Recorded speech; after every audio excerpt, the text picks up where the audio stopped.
stage where, you know, I'm a fan of a guy called Tom Peters, who wrote some really interesting books going back some time ago, but he launched the notion of you are managing director, CEO, chairman, marketing director of a company called Me Inc. In other words, you have to take responsibility for your own career trajectory. You have to invest in your own career. You have to look in the mirror every day and to see the CEO who's responsible for your own career, because nobody else will. Think about it. Who cares more about your career more, you or your boss or your boss's boss? It's probably going to be you.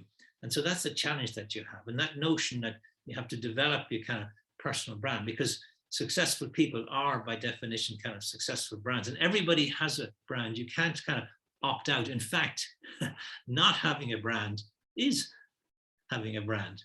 And so you have to decide, do you want your brand to be accidental or something on purpose?